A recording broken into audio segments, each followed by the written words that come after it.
back, everybody, to another week of Deducation, the podcast where a couple of teachers like us talk about things we like horror movies, and then discuss what it would be like being an educator in that environment. I am one of your hosts, Mike. And I'm the other one, Courtney. And this week, actually, just around the corner, Monday is Halloween 2022. And what better movie to talk about before Halloween than the original Halloween. A movie that is very near and dear to my heart. If you listened last week, you heard me give a premature grade. If you didn't, I'll make you wait. But it is your first time viewing this film. Yes, it is. And I liked it. Good. That's a positive verb. Not the strongest verb, but it's a positive verb, and that's okay.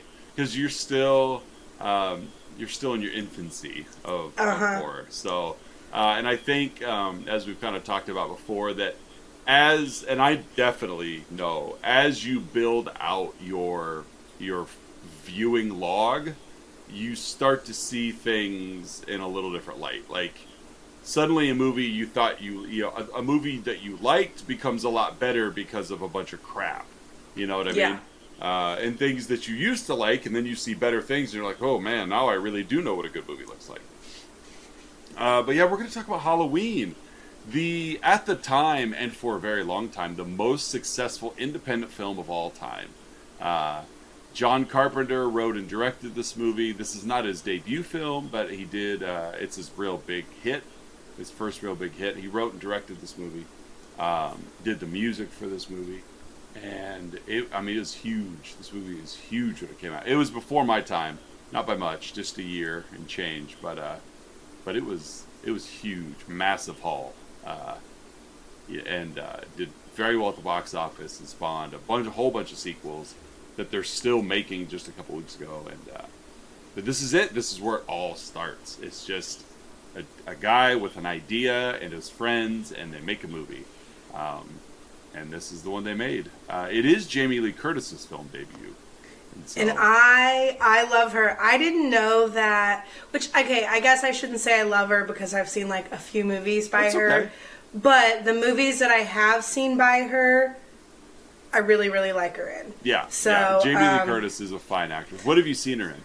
Like, My Girl is like a soft spot in my heart. Gets me crying every time. And just the typical Freaky Friday. But again, like, I really like her in those two movies. So that's why I say I shouldn't say I love her because I've only seen two of her many movies. But that's okay. That's good. That means you've got a long way to go. She definitely was what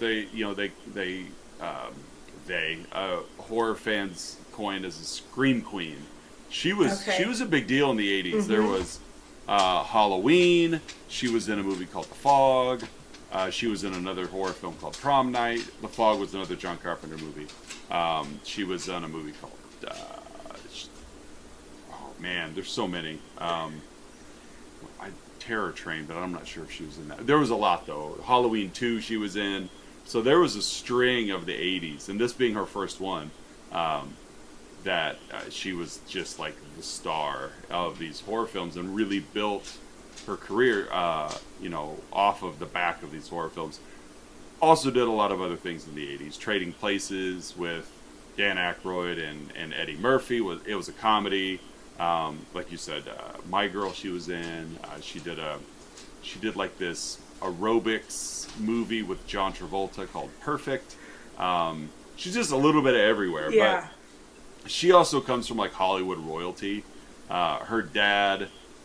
his name's Tony Curtis. He was a big star in his day.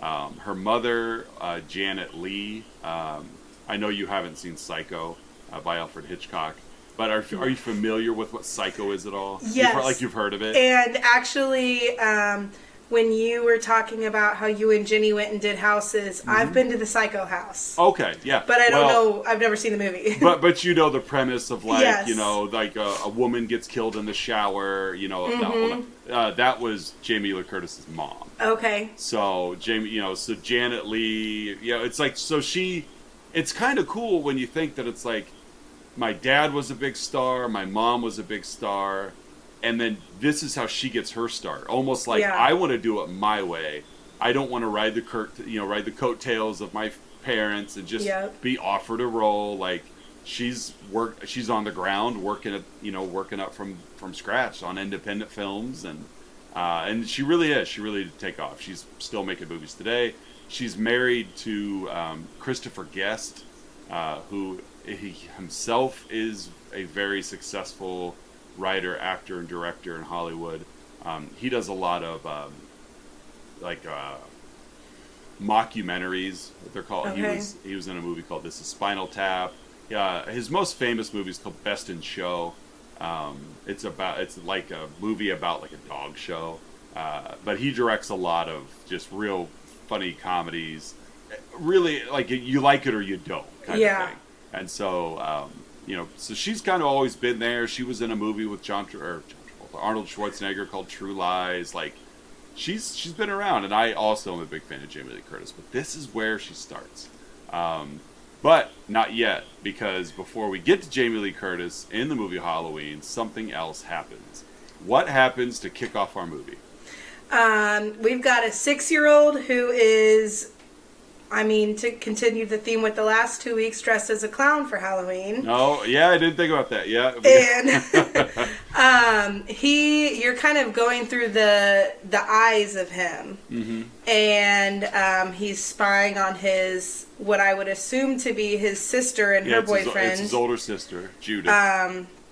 Getting handsy on the couch, and then it heads up to where he stabs her. Yeah. And she's gone. Judith boyfriend, not much for romance, that one. No. He was, he's quick. Yeah. By the time they went upstairs and turned the light off, it was 30 seconds before he's putting his shirt on and running back out the door. But yeah, so yeah, like you mentioned, we're watching all of this from somebody's point of view. We don't know who yet. Yeah.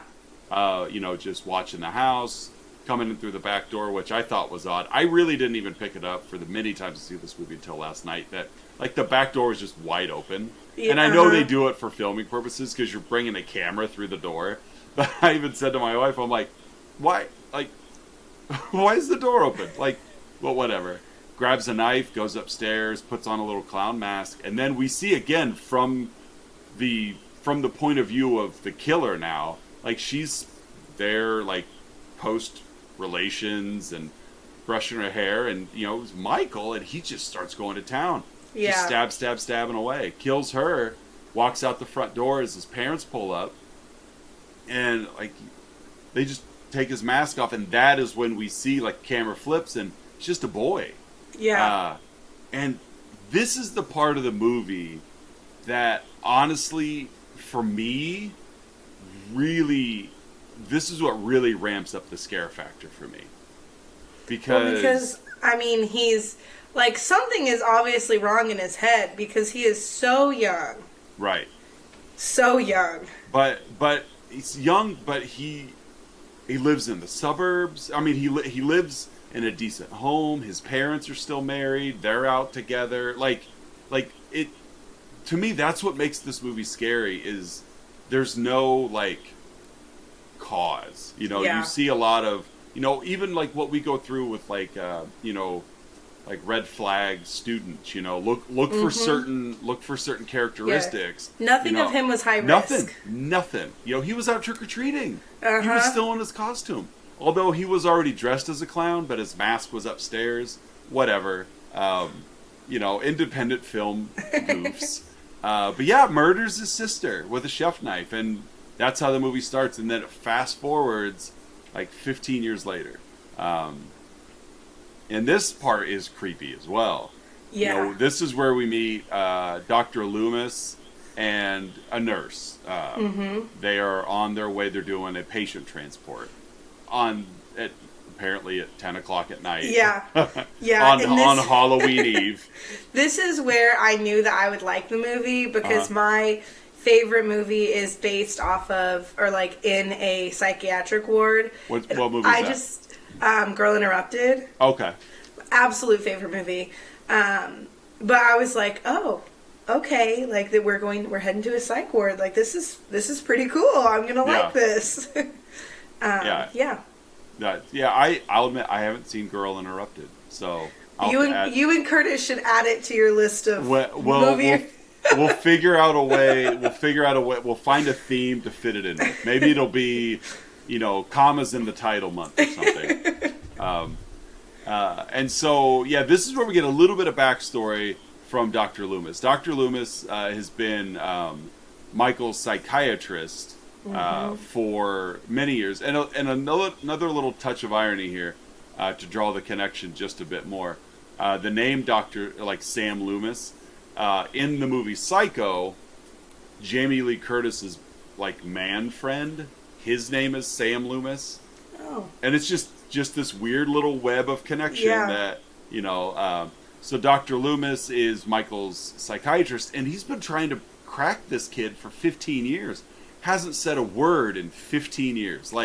So he just believes that he's a lost cause. He's just evil, pure evil, which, it's awful that he did that as a 6-year-old, but I guess for me it's has he still been violent for the next 15 years? I would understand if he was still lashing out all the time. Yeah. But, he did it once, and then for 15 years he just doesn't want to talk. I don't know if it makes him evil, but whatever. And so they're headed, again, rainy night, driving to the sanitarium. And this is this little, next little scene here really creeps my wife out. When they're pulling up, and the headlight beams, as they're hitting the courtyard of the sanitarium, you see the patients just out milling around. Yeah, and they almost kind of look like they look like they have been drugged up to be just calm. Exactly, and you'll find this with me. I'll admit it now, and it probably won't be the first time I talk about it. That as we watch more and more movies from the 70s and 80s, I really, really enjoy movies that use natural lighting. And what I mean by that is, in this case, it was the headlights that were naturally on the car that were showcasing not inmates, but the patients of the sanitarium, as opposed to a lot of recent horror movies where even if it's dark, you could still see everything because they've lit everything. It's just a real low light. And so you see that a lot in this movie, use of shadows and letting things be in the dark until they have to come into the light. And I think a lot of that is just because lighting, now we've got LEDs and it's really cheap and it's really cool. And I mean temperature wise, because back then, all the lighting was big and hot lights and, energy it's just expensive. Yeah. And so you'll find that with me. I got a real soft spot for movies that just, if it's dark, you just let it be dark. I don't necessarily have to see what's in the dark. Not yet anyway. So they pull up, Loomis gets out, he's going to go unlock the gate that is courtyard full of patients. So I don't know if it's the smartest move. Yeah, and he's brave. Brave soul. We get a really cool shot here of, we're looking towards the back of the station wagon, and then again another natural light shot because the nurse is driving and she's got the brakes applied, so the brake lights are on, and then we see somebody scale the back of the station wagon, only lit by those tail lights, and she hears him on the roof of the car. Of course, we don't know who it is, but he's on the roof of the car, and then the nurse does what any intelligent person would do when you pull up to a gate of a sanitarium that is full of people, so all of the patients are out of the sanitarium, and she hears something on top of the sanitarium. She rolls down the window and looks, because why wouldn't you? Yeah, exactly. Open it up to what's outside. Yeah, I'm just gonna roll the window down, see what's up there, and of course, she gets attacked, tries to get away, gets attacked again, jumps out of the car, and whoever was on top of the roof jumps in the car and steals the car, drives away. Loomis, again, I hate being so critical because I love this movie so much, but I really didn't think about these things until I watched it last night. Loomis immediately knows that it's Michael Myers that stole the car. Yeah. Despite the fact he's taken no inventory of any inmate that's there. He went from the car to the gate, and then got distracted and went back to the car, and the car's gone. And he's like, "It's Michael, Michael." And I'm like, "How do you know it was Michael Myers?" But his guess was correct, and it was Michael Myers. So he's gone. He's loose. We cut to the next day, and it's Halloween. And now we are in Haddonfield, Illinois, which is a fictional town in my home county, Warren County, Illinois. Oh wow, that's cool. Yeah, because they call it the Smiths Grove Sanitarium, but in later sequels, it's like the Warren County Sanitarium, which there isn't a Warren County Sanitarium. Growing up in Monmouth, there's no Warren County Sanitarium, but it was still like, that's kind of cool. You picked my home county. And so, yeah, we're back here, and we meet Lori. How do we meet Lori? Is this where her and her little brother are walking to school, aren't they? Well, it's not her brother. It's just the kid she's babysitting, Tommy. Yeah, she's Why did I not catch that? I guess I thought that was her brother through the whole movie, because she was with him the whole time, I thought. Yeah, pretty much. Okay. But no, that's just the kid she's babysitting. Yeah, Okay. She leaves the house, and Dad's a realtor, and he wants her to drop a key off at the Myers house, which was the house that Michael Myers, murdered his sister. And so it's been abandoned for 15 years. I don't know who's hired her dad to be the realtor, considering the house has been abandoned for a decade and a half. But hey, maybe it's a seller's market, and you could get lucky.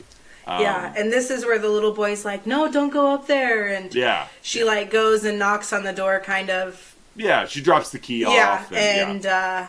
And you can see Michael just or I guess a figure. You don't know that it's Michael at the time, but he just kind of peeks through the window. You see the back of his head and hear his heavy breathing. Yeah, you're right. So he notices her, but like you said, the boy she's babysitting that night, Tommy Jarvis, he meets up with them, and no, I don't think that's right. I don't think it's Tommy Jarvis. I think I'm getting Friday the 13th mixed up. It is Tommy. It doesn't matter. Tommy Doyle. It isn't Tommy. Tommy Jarvis is the surviving kid from Friday the 13th Part 4. Because I'm a horror nerd and I know these things.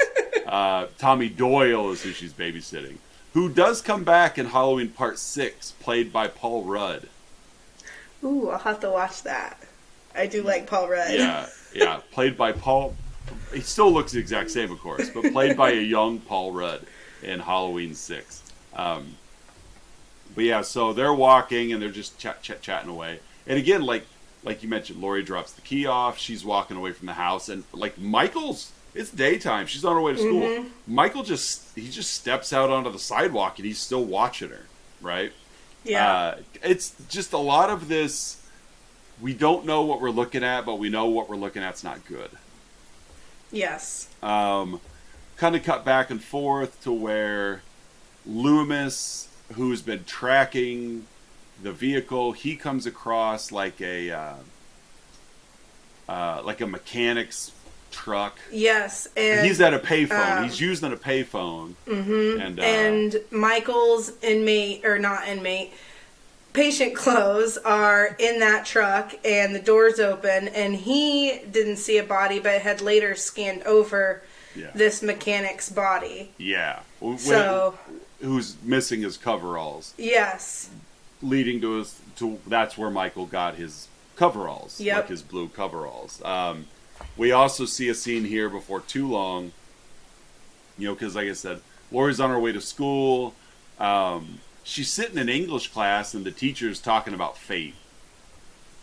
And how you can't escape fate, no matter how hard you try. But Lori's not really paying attention because she's distracted by something outside. Yeah, something that is looking in at her. Yeah, there's a station wagon parked across the street, and Michael Myers is standing on the far side of the station wagon, just staring at the school.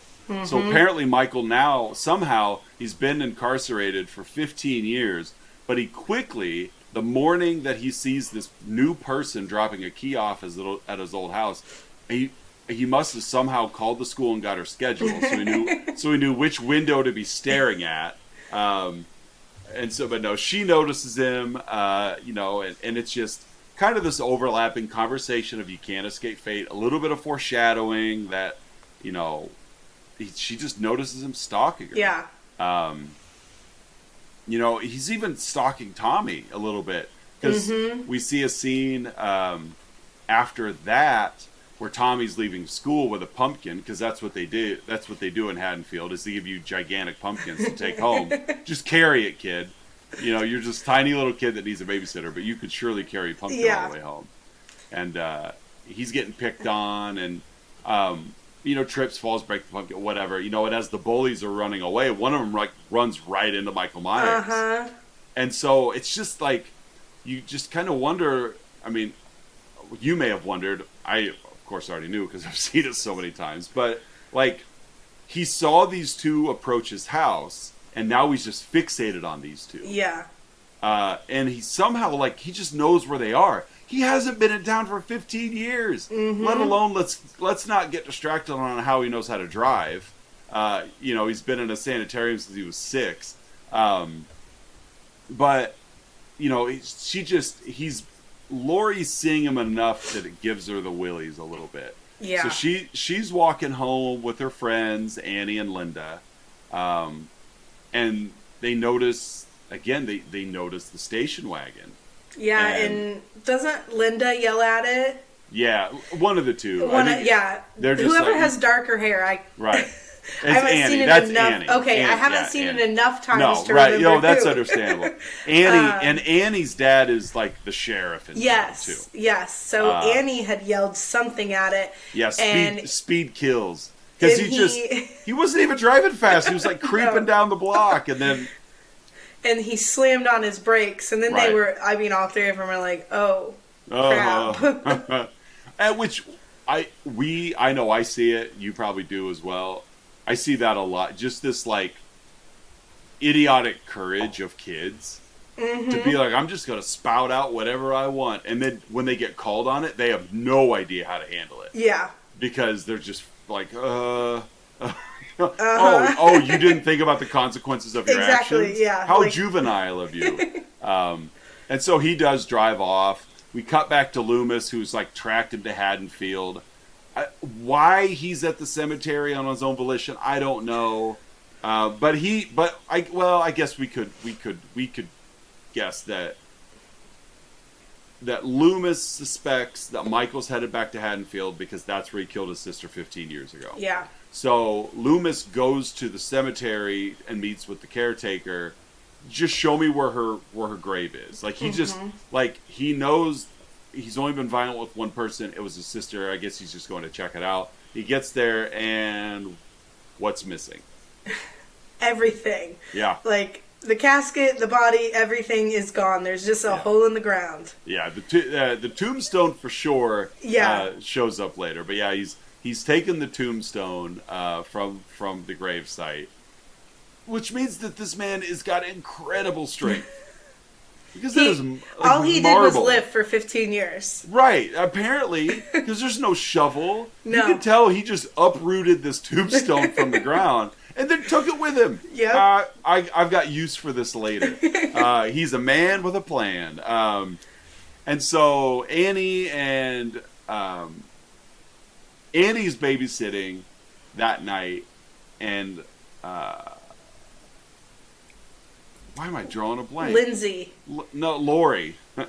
Yeah, Annie is babysitting Lindsay. Yes. And across the street, Lori is babysitting Tommy. And Annie is taking Annie's going to be taking Lori over. So Lori's up in her room, and she's looking out the window, and who's standing in the backyard? Freddie.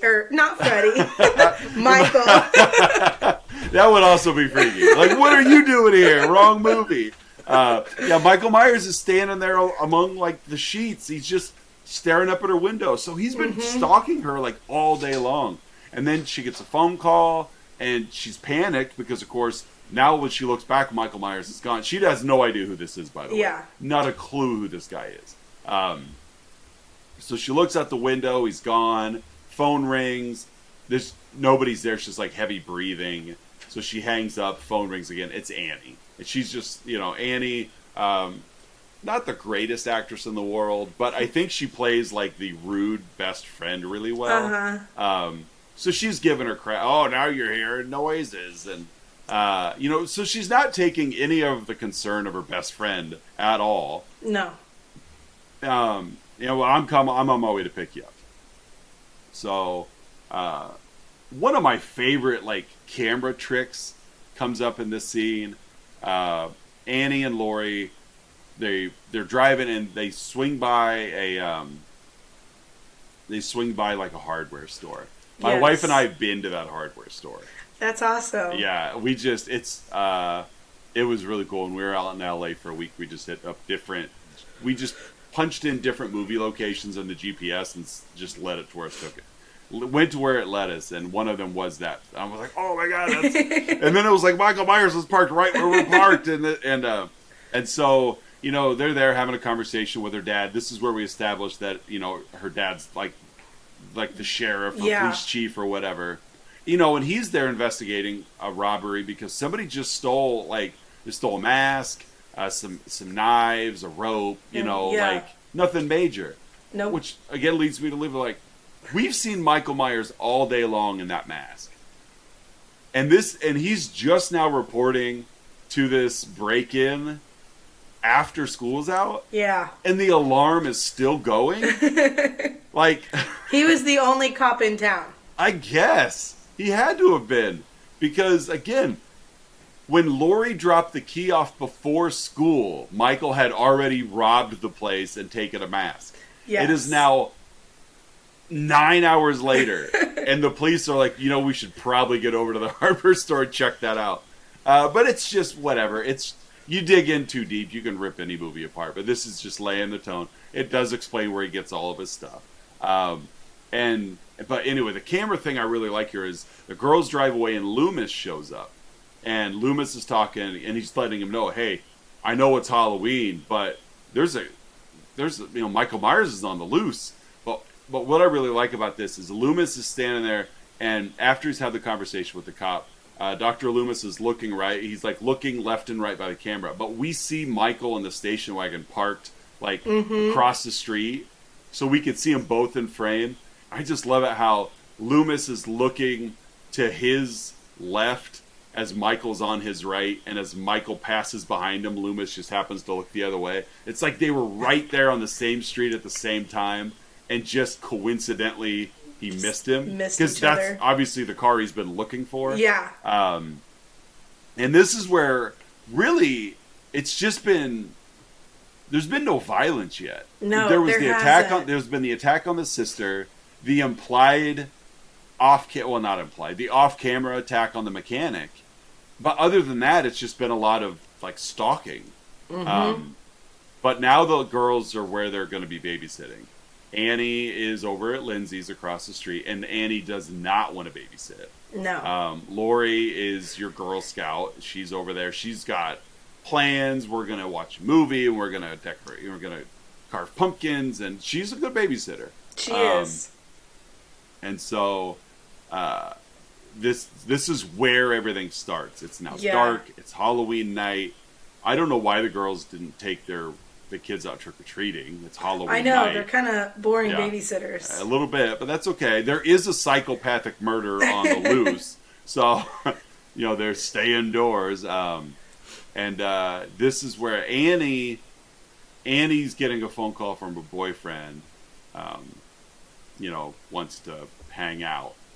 So Annie talks Lori into taking Lindsay as well. And this is where, the first murder in town that we've seen happens with the dog. Yes, yeah. Because that dog would not shut up. Right, and Michael took care of the dog. Yeah. That's Lindsay's dog. The actress that plays Lindsay Wallace, her name is Kyle Richards. She's on one of the, Real Housewives shows. Oh. But...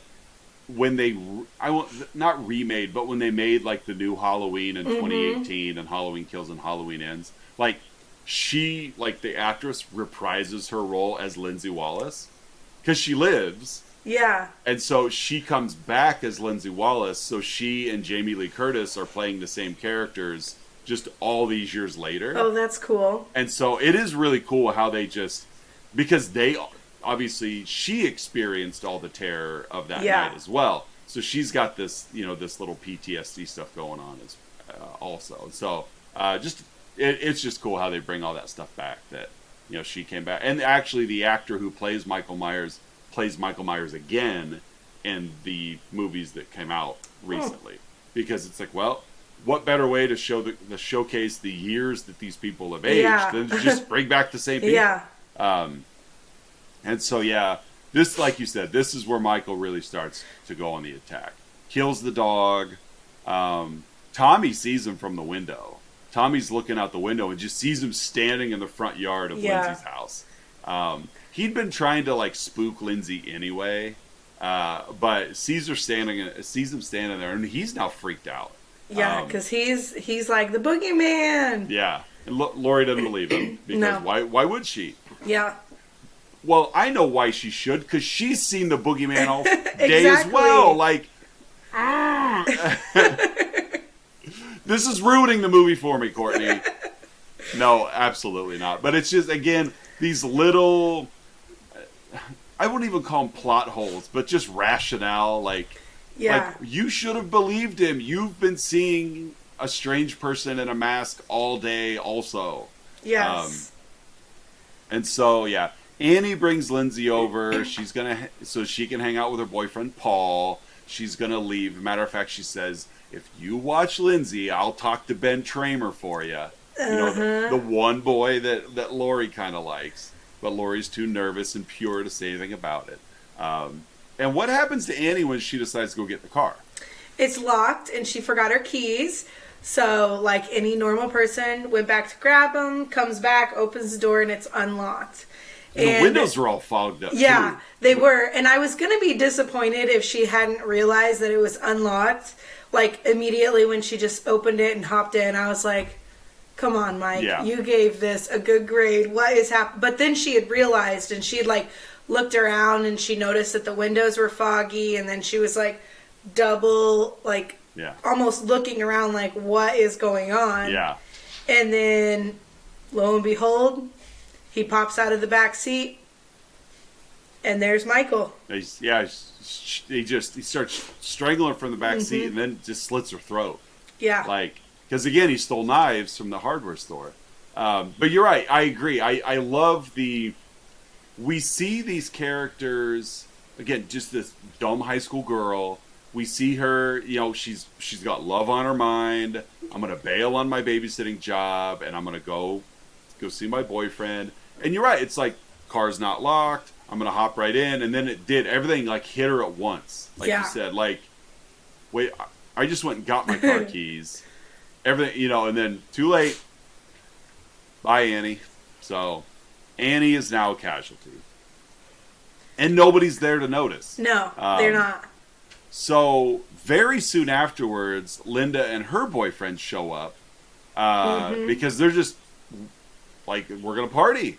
You know? I don't think this was planned because they were expecting Annie to be there with Lindsay. Yes. And so they were just going to basically crash the babysitting parade and see what happens. And they get there and they start fooling around. They've been drinking and it's empty. Like, they get there and they realize the house is empty. They just, maybe she took her trick or treat, and who cares? Yeah. We got the house to ourselves.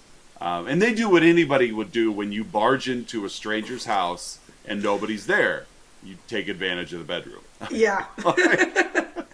And you drink their beers. Like, yes. Oh my. A little brazen, but whatever. But you'll find through the 80s, if you demonstrate on screen that you're no longer a virgin, you've given up all of your safety. Like, you're just... There's actually a movie that came out, I think in the early 90s, called Cherry Falls, where it had become such a trope during the 80s that virgins live. And if you have sex, you die. Like, that's, oh my gosh. That's how it happens in the movies. Like, premarital sex is the number one. Like, if any character, especially females, if they're having premarital sex in the movie, you know they're going to die. Like, there's just no doubt about it. It's just tried and true. There's been a trope all the way through. Well, a movie came out, like I said, in the early 90s called Cherry Falls, that it had become such like a running joke of horror films that this movie flipped it, and the killer in this movie only kills virgins. And so the goal of all of these like innocent pure girls is, if we're gonna stay alive, we better go lose our virginity. And of course there's one that's just like, I can't do it, I can't bring myself to do it. And of course then, that's the big showdown. But it's not a very good movie, but it's just a fun little, like, well, that's kind of a fun idea, how are you, but it just sounds like a really gross way for some like gross producer to figure out a way to have a bunch of girls getting busy on screen. Yeah. So yeah, Bob goes downstairs to get a beer. Yep. And he doesn't make it back with that beer. No, he doesn't. He gets pinned to the wall with a kitchen knife. Yeah, he does. He just hears something, and it's just another one of those scenes that it's just dark. Yes. Like it's light outside just because there's whatever moonlight. So you see silhouettes moving around. But I like it because you just let all of this play out in the dark. And I think that's what's almost like the scariest, because it's like when you're walking through your house at night to go get a drink of water, like, it's just dark. I mean, the streetlights might shine in a little bit, but that's it. And I mean, obviously, unless you turn a light on, but yeah, so it's like very relatable. Yeah, I agree 100%. So Bob doesn't make it. Like you said, he gets pinned to the wall because, again, we've established Michael has superhuman strength. Yeah. And so, and apparently this kitchen knife does as well. Because everything does in that house. He takes a butcher knife, and he first lifts Bob up off the floor by his throat, which, okay, whatever. But then stabs just a normal butcher knife through his body into the wall, and it holds him up. Yeah. So, and Michael just kind of cocks his head like a confused dog and just kind of admires his work. And so Annie's back, or not Annie, Linda's upstairs awaiting Bob, and Michael gets cute here. He does. It was cute. He gets a little creative. How does this next part come about? He comes upstairs, and the bedroom door it opens up, and she looks up and she sees who she thinks is Bob in a ghost costume. He's got like a white sheet and some sunglasses on over I think it was just Bob's glasses. He took Bob's glasses off of him and put them on. So it's like, but again, like, we just saw Bob die, so we know it's not Bob. But it's like, oh, Michael's being all cute. This is cute. Because normally, we've just seen him kill 2 people, 3 if you include his sister, and 4, of course, it's mechanic. But I'm like, oh, he's being real cute here. And, so Annie, she's flashing her goods and trying. It gets to the point where, like, not Annie, I keep saying Annie, it's Linda. But, like, it gets to the point he's made Linda mad because Linda thinks it's Bob and Bob's not responding. So she does, again, well, I'm sitting here topless and I'm mad at my boyfriend. So I'm going to call Lori across the street, which she does. And poor Lori, she's already had one phone call that day where she answers the phone and hears strange noises. Now she picks up the phone, and at that time Michael comes up behind her, grabs his telephone line, it's the telephone cord, and just starts strangling her with it. So now it just sounds like a bunch of sex noises, and Lori's put off by it because it's like, you called her for this. She doesn't even know it's Linda. She just assumes it's Annie. And she's like, are you kidding me? Right. I feel bad for Lori because she's just trying to babysit. And so Lori's concerned now. She's annoyed because Annie's whole thing, but so Lori, she's gonna go check things out. Yeah, and when she had looked over at the house, like, it was all black. There were no lights on or anything. Right. And so that kind of like sparked her, I think, to me anyways, how I saw it was like that sparked like, oh, maybe I should go see what's going on. Right. Before she leaves, though, we flash back to Loomis. We hadn't seen Loomis in a little bit. Loomis is...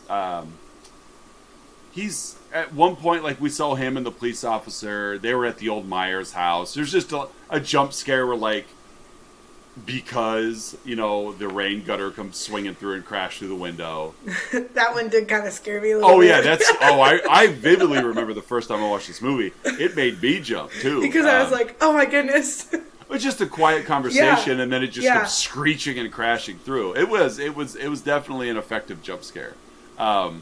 And so, you know, we see him there. He's like almost like a detective. He's really, he's the only one working hard to find Michael Myers. Yes. Because there's really no reason for the community to be afraid yet. Like, he says he's back, but there's no proof that he's back. Yeah. And so he starts looking or whatever, and he's walking through town, and he comes across, you know, the stolen car. And he starts searching the street. Lori, Elizabeth said, she goes across the street to investigate after that phone call. And this is where she finds a house of horrors. Yeah. She walks into the upstairs bedroom, and sprawled out on the bed is Annie. And above Annie's head is Judith's headstone. Yeah. That Michael must have just had in his back pocket the whole time. Right. Because where did he bring it from? He ran back to the station wagon real quick. Just real quick. And I'm glad it was the station wagon from the beginning, because the headstone was not going to fit in any other car. No. So it had to have something. So I'm enjoying the unfilmed scene where, like, he's lowering the back seat to make room. You know, he's gassed up at one point, and him running back out to get that. And the extremely firm mattress that he's laid Annie out on. Because you just set a headstone, a solid granite headstone, at the head of this mattress. And there's no dimples. Nope. No, it doesn't tip over backwards. It's just, he's a master of organization here. This is the type of mattress that you see on the commercials where, like, your significant other is jumping, but you don't feel the movement. That's exactly what it is. And so, he's a man with a plan, I'm telling you. And so, Lori's, like, facing down all those. She sees, like I said, Annie in bed. She turns around and, like, Bob comes swinging down. She, like, looks in a closet, and, and Linda's in there. It's awful. She heads to the hallway, and I love this scene, too, because she's like beside herself. She steps out in the hallway. She's very distraught, and there's an open, dark door frame behind her. And then you hear this little, like, doo-doo-doo, and then just slightly out of the shadow, we see Michael's face. And of course, we don't know this is, like, the showdown yet, you know. But he raises that butcher knife high and comes right down, slashes through her shirt, and just cuts her arm. Lucky Lori. She is. At point blank range, Michael Myers can't put a knife into her. But we do need a heroine. But do you think you would have gotten right up after falling backwards over a banister and landing on your back once? No. But then again, we're not in high school shape anymore either. Yeah, she took quite the fall off the banister, and she's struggling to get up fairly. Then Michael's just chasing her down the stairs. She gets up, and this is probably the most suspenseful part of the movie, when she flees the house to head back over to Tommy's house, and she's running the best she can because she's hurt her leg, and Michael's just walking after her. He gave her quite the head start, considering he was like halfway down the stairs when she left, but this is just the camera back and forth. She gets back over to the Doyles. The door's locked because she put the kids to bed before she went over. So the door's locked. She can't get the keys out of her pocket. Camera keeps cutting back. We're seeing Michael Myers coming across the Wallace's yard. Back to her pounding on the door. Coming back, he's now crossing the street. Like, eventually, how does she get? I forget. How does she get Tommy's attention? I mean, I think she had just. Well, she had thrown something up at the window. Yeah, it was like a flower pot. There was like a flower. She tossed a flower pot up there. That's right. And that's when I think he had finally woken up. Right. Yeah, and I'll be right there. I'm like, you better hurry. Yeah. You better get right here. Yeah. So Tommy lets her in, and Lori just orders both kids, you go hide. Mm-hmm. She's trying to get the phone. The phone's dead. Like, Michael, again, he's been in a hurry. Somehow he found the line, cut the line. And this is when, like, she's crouched down next to the couch. Yeah. And she's locked the door when she came in. She's a smart girl, and I also like how all of like the heroines or like the protagonists in our movies have been female characters. Oh yeah, it's neat to see. But yeah, she looks over and the window next to her is open. Yeah, and he had snuck in, and he like grabs her from behind to attack her. But she had a knitting needle, just so happened to have one of those, and she stabs him in the neck with that. Yeah. Again, missing her at point-blank range with a butcher knife. But you're right, like, puts a knitting needle right in his neck, and drops him. Yeah. And then she makes the first big mistake. She leaves the knife laying there. Yeah, in which, I mean, she thought he was dead, which, if I stabbed someone in the neck, I guess I would have thought that they were dead too, but... That's true. So she goes upstairs to check on the kids.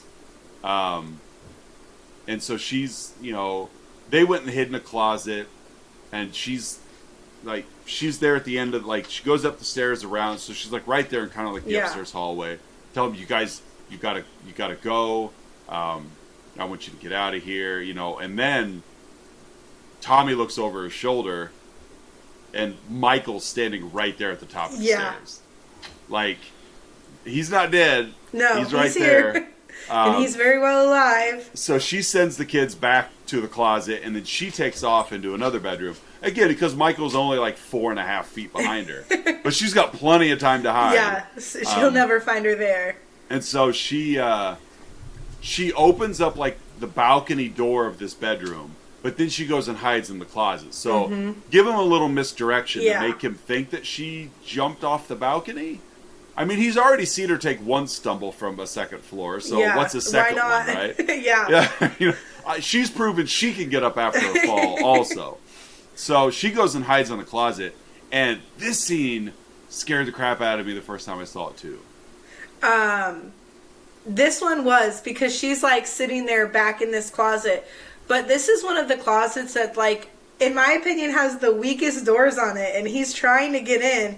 Finally, he just busts through the door and finds her. But lo and behold, she has a wire hanger that she stabs his eye with. You want to know what part of this scene freaks me out the most? It's dark. It's dark in the whole house. It's dark in this closet. And he finally punches through the slats of this door.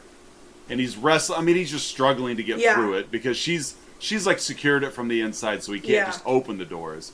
But when it's little things for me, and you're going to notice the more and more we do these shows, it's the little things that make it, if something that can ground it in reality for even a moment.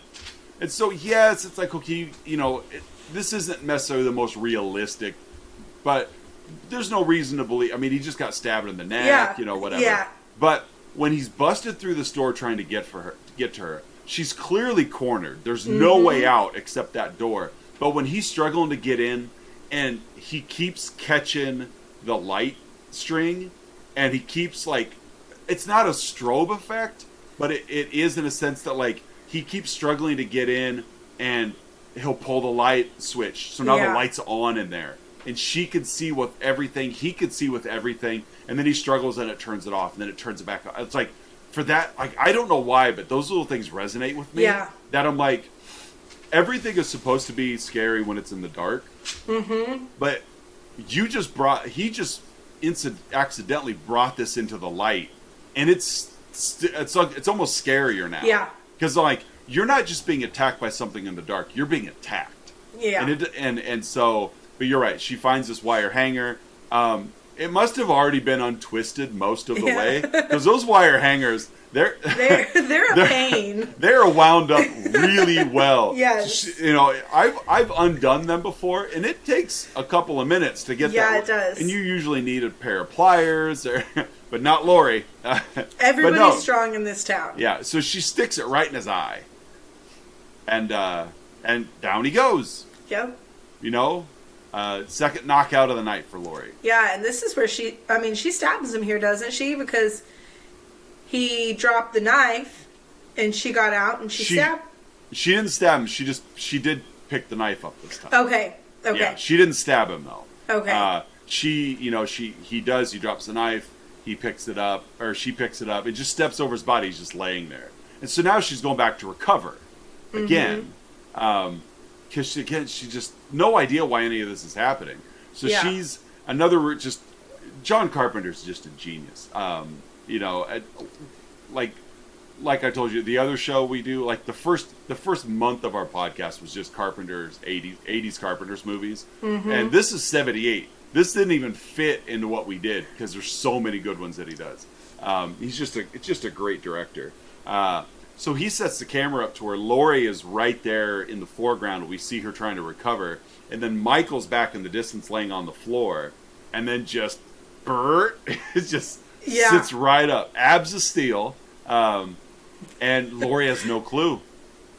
And he gets up, and she gets up, and she leaves. She kind of leaves the doorway there out because she's shook. She's gonna go get the kids again, and then Michael attacks her again. Starts choking her out. Kind of scary moment here too. What does she do to Michael? To get him to stop. I don't know if I remember that. She pulls his mask off. Oh yes, because he is. We see him. Yeah. Like we see his face because it's like moonlight coming in or whatever. She rips his mask off, so he stops choking her. Yeah. And we see him as he's putting the mask back on. Like he looks like a 21-year-old guy. Yeah. Yeah. So she's being attacked by somebody that's literally like 3 years older than just she is. Just a few years older. Three or 4 years. So with no real rhyme or reason, we don't know why. Other than she was the one that dropped the key off at the house. Yeah. And so you think, like, what if her dad did it? Would this movie have been about him stalking her father? Like, we don't know, but yeah, it's so fate. Like, yeah, you can't escape fate. And so it is like we see him. So he stops to pull his mask back on. At this point, like I mentioned earlier, Loomis has been walking through the neighborhood and he noticed the stolen car. Yes. So now he's almost like going house to house trying to find where Michael's at, because he knows Michael's in the neighborhood. And as Michael puts the mask back on, Loomis is now in the house. Yeah. With his gun. Don't know how he got in because the front door was locked. Maybe he went in through the same window. He must have gone in through. Didn't the kids go out running though at one point? Oh, they did. That's it. Say, you're right. You're absolutely right. I think that they because like it was right before she had taken the mask off. Yeah. They had gone like outside running and screaming. Yeah. She sent the kids down the street to the Mackenzie's house. Yes. And when they came barreling out of the house screaming, that is when Loomis knew which house it was. I'm glad you were paying attention. Because I completely But forgot. I forgot that she took his mask off. So. That's okay. That's okay. You're worried about the kids. And so Loomis shows up at the top of the stairs. Michael puts his mask back on. He's about to attack again. Loomis puts a bullet in him. And then Loomis proceeds to put 6 more bullets in him. I don't know if you're counting, but he did shoot him 7 times with a 6-shooter. Just a little film mistake. He did. He shot him 7 times. At the beginning of Halloween 2, they basically... Halloween 2 picks up immediately after this one cuts out. Like, to the point that the final scene of this movie is the first scene of Halloween 2. Like, they use the same footage. Except they do fix how many times he gets shot. It is only 6 in the sequel. But Michael, he backs out into the balcony. Apparently there's a giant ramp up to the balcony because Michael just backs up and just steps backwards off of it. Crashes down to the ground. Lori asks, "Is that the boogeyman?" Loomis. Yep. Matter of fact, it was.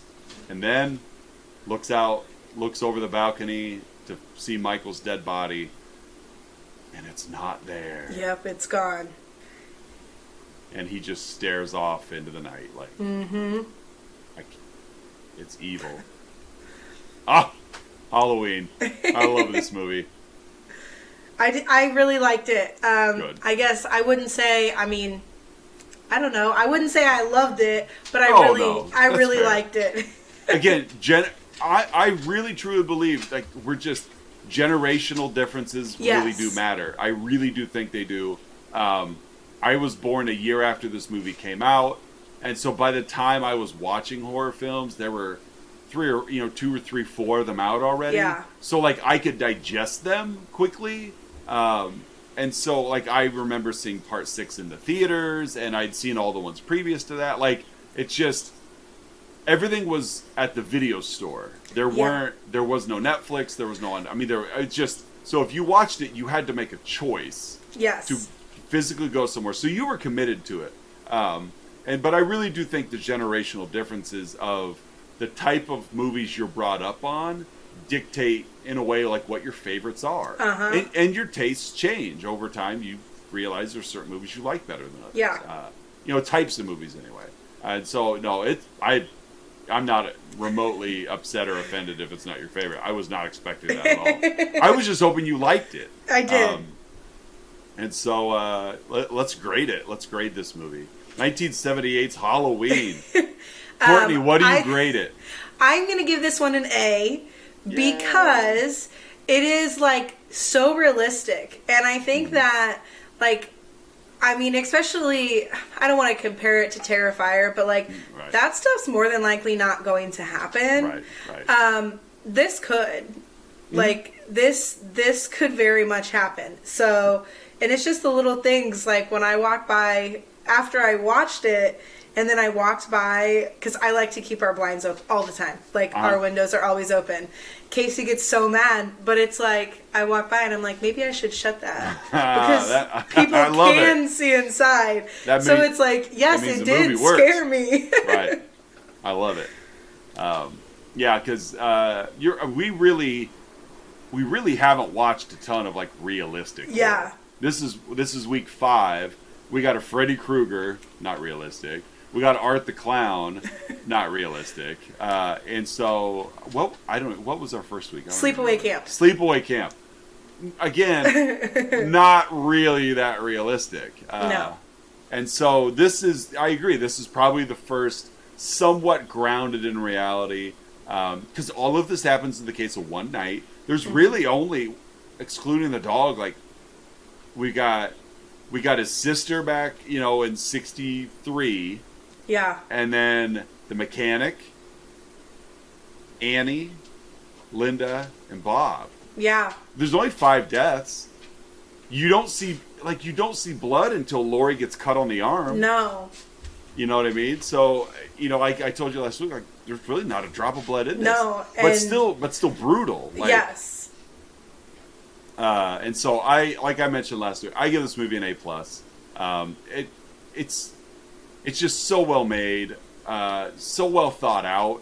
Just a little bit of backstory on how he gets his like outfit and his mask. It's like there's a lot of questions. It's almost like they anticipated people having. Yes. And there's a lot that they obviously left out. How does somebody who's been in a sanitarium since they were 6 know how to drive?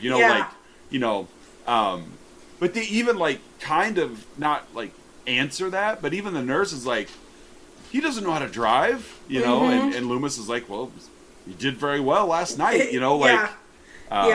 They point out the still, resonating questions that they didn't answer. Little plot holes, but it's just, you got to let that stuff go, and enjoy the movie. But yeah, A+ for me, A for you, makes me happy. So, what kind of education lessons could you pull from a movie like this? Man. This is one to think about because I've been thinking about this. And it even, like, has the little kids in it.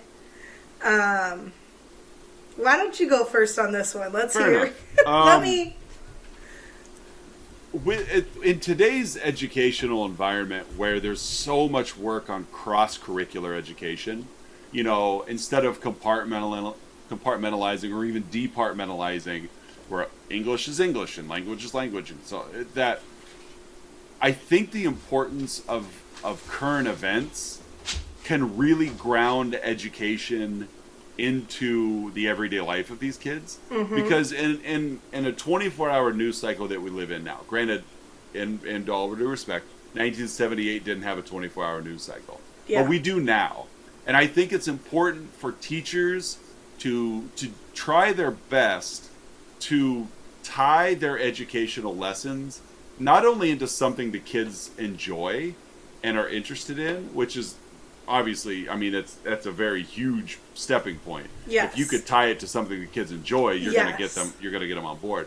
But also sharing current events to where now you're starting to get opinions out or whatever. And the reason I'm going with this is, in today's world,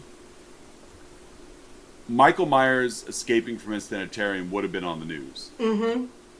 And Halloween night, I would think, as an educator, if that's news that I knew about, I would make sure to translate and offer that news up to my students, knowing that it's Halloween, some of them are going to be out and about, some of them are going to be babysitting, et cetera, to take that extra precaution because there's a murderer on the loose. Yeah. And so taking that in context of be safe, be careful, and having a vested interest in what my students are going to be doing by helping them understand that there's other things going on in town. Mm-hmm. There was just a couple of years ago, you might remember, I don't even think it was 2 years ago, I just think it was last year, that there were it was just last year. There were the 3 inmates at the jail that escaped. Yes. Right? I don't live too far from the jail. Mm-hmm. And if one of those inmates were trying to get away from town and not be seen, heading my way would have been the way to go. Yeah. Not into town. Thankfully, all 3 have been detained. But that was something that, because we were on social media and, it's a powerful part of many people's lives, of course, that, we saw that show up on our feed, and we were on high alert. Yeah. And we made sure we reached out to neighbors, just to make sure that everybody was aware of it, because that's not very far from where we're at, and we wanted to make sure everybody was safe, because you never know, older people in the neighborhood maybe weren't on Facebook ever. Yeah. And so they weren't going to see this. And the cops weren't calling people and notifying them. No. But there were 3 inmates that were running not far from my house. Yeah, and that was one thing that I wanted to say, that was another kind of, scare aspect, is that, even though Michael Myers wasn't an inmate of the jail, right. He was in the psychiatric ward because had he been older, he probably would have been in jail. Oh, so, yeah that, it happens, the escapes. So, yeah, I do think that, that aspect of keeping your kids up to date on what is happening is definitely important. Especially local news. Yes. Yes. Don't get me wrong. I remember, 9/11, and it was very tragic, whatever. But I was in college in Macomb.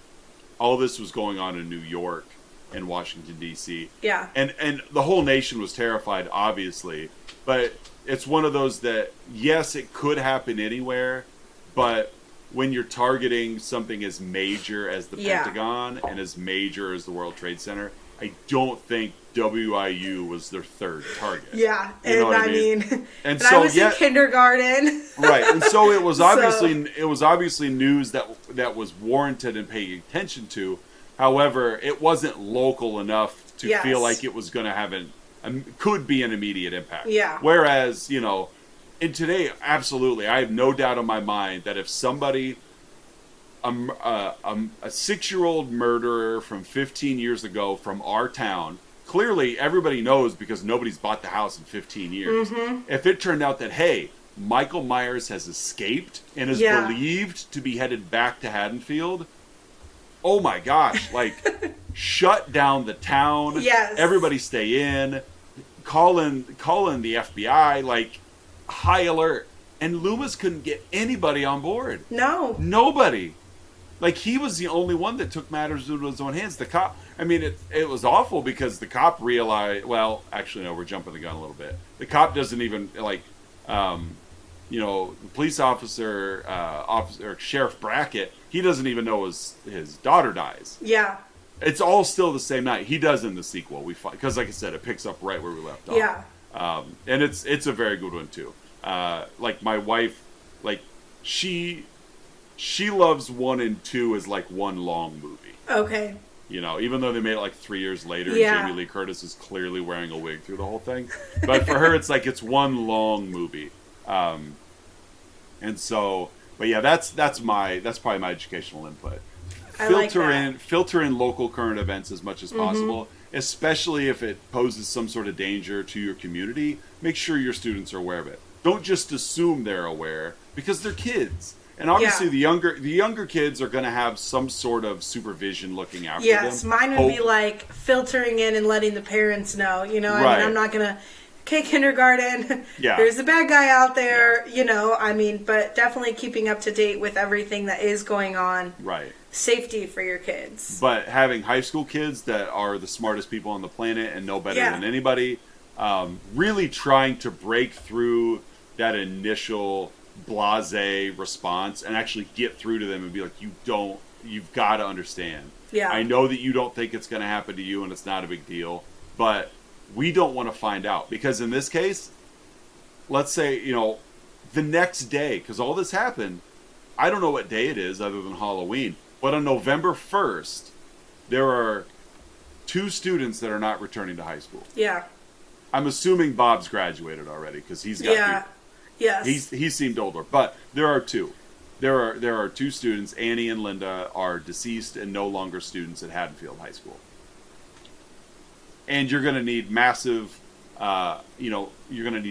attention done to Lindsay and Tommy, who have just been terrorized. Yeah. So there's trauma on their plate. Yeah. You know, and it's Lori, I mean, she's messed up as well. So Lori goes to the hospital. Yeah. I'll just tell you that because that's where she's at. That's where part 2 takes place, is Haddonfield Hospital. As Michael tracks her down there. But it's still Halloween night. Like, Halloween 2, I mean it, picks up immediately afterwards. Okay. You know, just picture in Halloween 2, they're on the lookout for somebody dressed in a jumpsuit with a mask on Halloween. They don't know who they're looking for. And when they're out looking for them, the police are now involved. The trick-or-treaters are still out. You know, so like they're trying to get people to take it seriously. Yeah. Nobody knows. It literally just happened.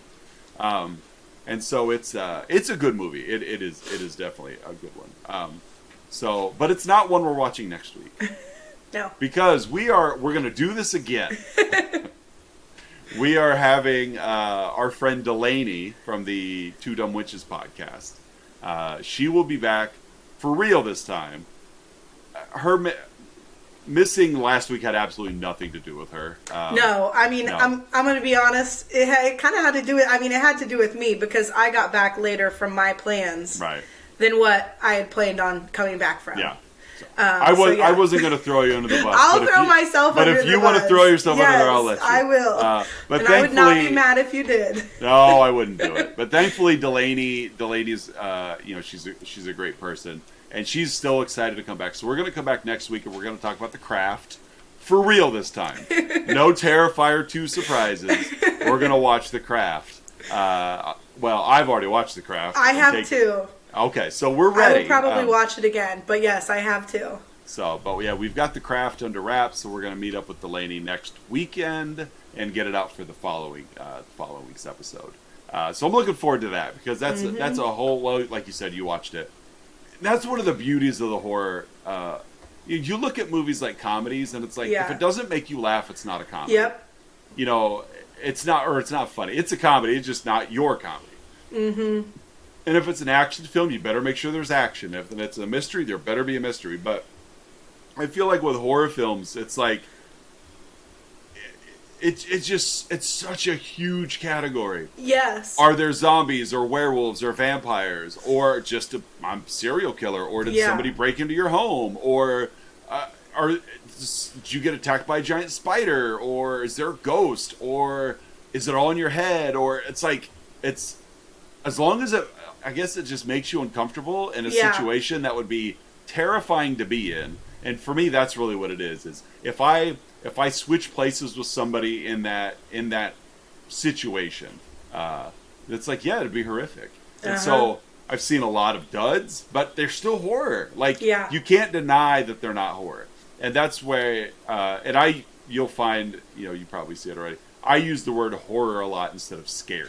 Yes, and I like that because to me, like, this is like horror. Scary to me is like jump scares. Yes. And like, I've been scared. Not really like it stays with me. Yeah, I feel like people that describe it as scary movies are often disappointed if it doesn't scare them. Yes. And so, but I look at it as that doesn't mean it's not a horror film. Mm-hmm. Not all horror films are scary. Which I did not think about until I started watching these, because it's like, I mean, it's true. It's true. Like, it doesn't have to have a jump scare to be to be spooky. I mean, I've seen like there's horror comedies. Mm-hmm. There's some movies that one of the goriest movies I've ever seen is hilarious. But it's still a horror film because it's dealing with zombies and it's dealing with there's gallons of blood and monsters but at the end of it, it's like it's 100% horror, but it's funny. Like, it's just situationally, and it's written and acted, and it's just humorous. It's not like we're gonna tell jokes kind of funny, but it's just humorous. And so and that's what I think it's one of the things I really do like about the genre is it doesn't have to be scary to be a horror film. If it's not funny, it's hard to call it a comedy. Like, that's the whole point of it, is supposed to make you laugh. And romance, I guess romance is probably in the other vein, kind of like horror of, you can tell if it's a romantic movie, even if it doesn't, like, make you all sympathetic and heartfelt. Like, you could still be like, okay, there's still romance there, but no, we're going to come back next week with another horror film where we go away from slashers and just clowns. First one with no clowns. No clowns in this one after 3 straight weeks of clowns. We're going to come back with, I guess it was 3 straight weeks of clowns. Yeah. We're going to come back with The Craft. We're going to watch a high school-based witch movie with a witch herself. Mm-hmm. So, all right, well, you guys know where to find us on social media. Facebook, Twitter, and Instagram. That's where we are at. YouTube if you like to watch. Podcast apps if you don't. And Courtney, you got anything else you want to say about Halloween? Have a safe Halloween. And have a safe Halloween. If any high schoolers are listening, I do like Tootsie Rolls, so you can send your Tootsie Rolls to the kindergarten hallway. And I do like your Halloween themed shirt. Yes, I thought I had to break it out. I've only been able to wear it once to school. So, the Halloween ABCs. I like it.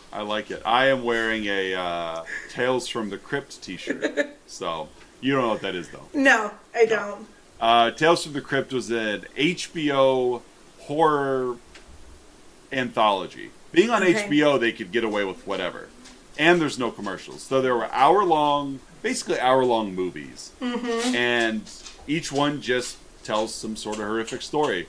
And you're going to see a lot of big-name actors in there and a lot of big-name directors doing it. It was a huge hit. I think it was on for 5 seasons, nearly 100 episodes. And they're not all good, but they're good. Like, they're gory, they're scary, they're they're gory and they're horrific, and they're everything that we've talked about. Uh-huh. With it being HBO in the 80s and early 90s, there's a lot of nudity as well. But they're good. They're a fun in a pinch kind of thing. Like, you don't necessarily have an hour or like hour and a half to 2 hours, but you want to watch something, you could throw Tales from the Crypt on and be very happy with what you watched.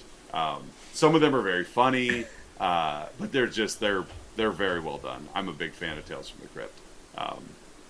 And so, yeah, there's that as well. But no, that. I think that's it for this week. If you don't have anything else, you guys have a happy Halloween. And for Deducation, I am Mike. And I am Courtney. And we will see you next week with The Craft. See ya.